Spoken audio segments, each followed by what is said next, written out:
పర్వతరాజపుత్రి పార్వతి. ఉమ్, పార్వతి ఆ రూపానికి వచ్చేసరికి, ఆ స్వరూపంలోకి వచ్చేసరికి ఉమ్, గట్టిగా పట్టుబట్టేసింది. ఇక ఉమ్, నాకు పరమేశ్వరుడే భర్త కావాలి, కావాల్సిందే అని చెప్పి ఆవిడ ఒక వ్రతం చేసింది. నాన్న ఉమ్, పార్వతి అమ్మవారు చేసింది ఒక వ్రతం. ఉమ్.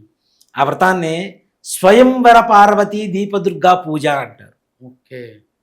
స్వయంవర పార్వతి దీపదుర్గా పూజ. ఉమ్, ఈ స్వయంవర పార్వతీ దీపదుర్గా పూజ అనేటువంటిది మొట్టమొదటిగా స్టార్ట్ చేసింది ఎవరు అంటే పార్వతి అమ్మవారి. ఓకే. అమ్మవారి మంత్రం ఉంటుంది, స్వయంవర పార్వతి మంత్రం ఉంటుంది. ఆ మంత్రం ఏంటి అంటే, ఎవరికైతే సంబంధం కుదరట్లేదో వాళ్ళ గోత్రనామాలతో పుష్పాలు ఉంటాయి కదా, ఉమ్, ఈ పుష్పాలతో దీపానికి పూజ చేస్తూ ఉంటారు. దుర్గాదేవిని ఆ దీపంలో ఆవాహన చేసి, పంచముఖాలుగా దీపారాధన పెట్టి ఆ దీపంలో దుర్గాదేవిని ఆవాహన చేసి, అక్కడ ఈ అమ్మవారు పార్వతి అమ్మవారు స్వయంవరం అంటే పరమేశ్వరుని వరించడం కోసం అని చెప్పి ఈ యొక్క దీపదుర్గా పూజ చేసిందిట. అందుకని స్వయంగా పార్వతి అమ్మవారు చేసింది కాబట్టి, స్వయంవరం కోసం చేసింది కాబట్టి స్వయంవర దీపదుర్గ పార్వతీ పూజ అని చెప్పి ఒక విధానం అనేటువంటిది ఒకటి ఉంది. ఓకే.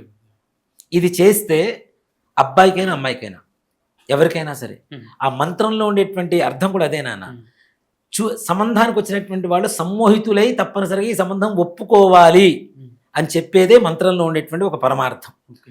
దీన్ని దాదాపుగా 1008 సార్లు జపం చేస్తూ బ్రాహ్మణులకు 5 బ్రాహ్మణులు కూర్చుంటారు దీపం చుట్టూ కూడాను. అమ్మవారిని ఆవాహన చేస్తారు. ఆవాహన చేసి ఆ మంత్రంతో పుష్పాలు తీసుకొని దీపానికి పూజ చేస్తూ ఉంటారు. ఓకే. అబ్బాయితోనో అమ్మాయితోనో పూజ చేస్తూ ఉంటారు. పూజ చేసినప్పుడు నిజంగా చెప్పాలంటే ఇలాంటి దీపదుర్గా పూజ చేసిన తర్వాత, మన ఆధ్వర్యంలో చాలామందికి చేయించాను నేను, చేయించిన తర్వాత వాళ్ళు అనుకోనంత ఉన్నతమైనటువంటి సంబంధాలు కుదిరి వివాహం అయ్యి ప్రశాంతంగా ఉన్నటువంటి వాళ్ళు చాలామంది ఉన్నారు. ఓకే.